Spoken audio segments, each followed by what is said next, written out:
The Little Match Girl by Hans Christian Andersen. It was terribly cold and nearly dark on the last evening of the old year, and the snow was falling fast. In the cold and the darkness, a poor little girl, with bare head and naked feet, roamed through the streets. It is true she had on a pair of slippers when she left home, but they were not of much use. They were very large, so large, indeed, that they had belonged to her mother, and the poor little creature had lost them in running across the street to avoid two carriages that were rolling along at a terrible rate.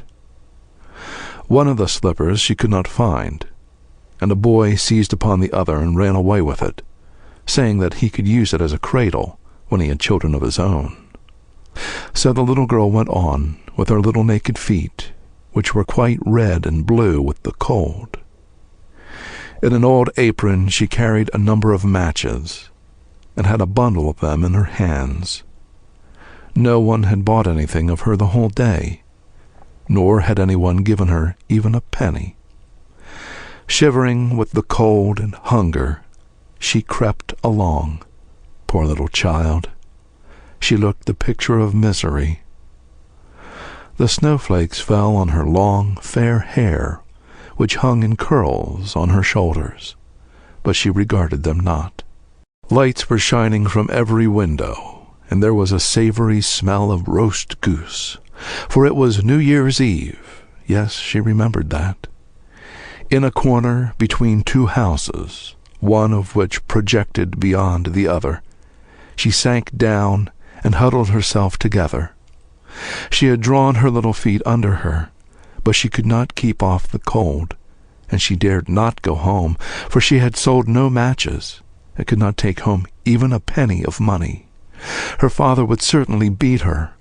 Besides, it was almost as cold at home as here, for they had only a roof to cover them, through which the wind howled, although the largest holes had been stopped up with straw and rags. Her little hands were almost frozen with the cold. Ah, perhaps a burning match might be some good, if she could draw it from the bundle and strike it against the wall, just to warm her fingers. She drew out one. Scratch! How it sputtered as it burnt! It gave a warm, bright light, like a little candle, as she held her hand over it.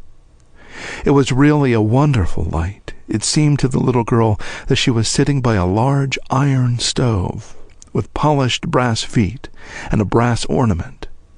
How the fire burned, and seemed so beautifully warm that the child stretched out her feet as if to warm them, when lo, the flame of the match went out, the stove vanished, and she had only the remains of the half-burnt match in her hand.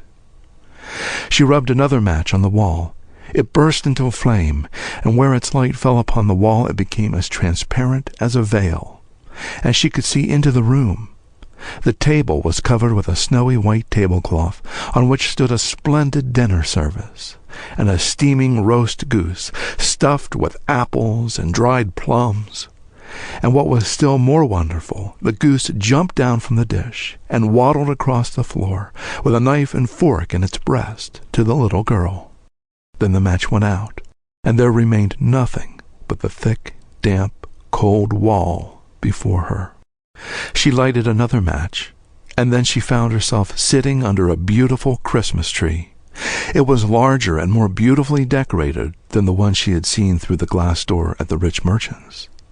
Thousands of tapers were burning upon the green branches, and colored pictures, like those she had seen in the show windows, looked down upon it all. The little one stretched out her hand towards them, and the match went out. The Christmas lights rose higher and higher till they looked to her like the stars in the sky. Then she saw a star fall, leaving behind it a bright streak of fire. "Someone is dying," thought the little girl, for her old grandmother, the only one who had ever loved her, and who was now dead, had told her that when a star falls, a soul was going up to God. She again rubbed a match on the wall, and the light shone round her, In the brightness stood her old grandmother, clear and shining, yet mild and loving in her appearance. "Grandmother," cried the little one, "oh, take me with you. I know you will go away when the match burns out. You will vanish like the warm stove, the roast goose, and the large, glorious Christmas tree." And she made haste to light the whole bundle of matches, for she wished to keep her grandmother there. And the matches glowed with a light that was brighter than the noonday, and her grandmother had never appeared so large or so beautiful. She took the little girl in her arms, and they both flew upwards in brightness and joy far above the earth, where there was neither cold, nor hunger, nor pain, for they were with God. In the dawn of morning there lay the poor little one, with pale cheeks and smiling mouth, leaning against the wall.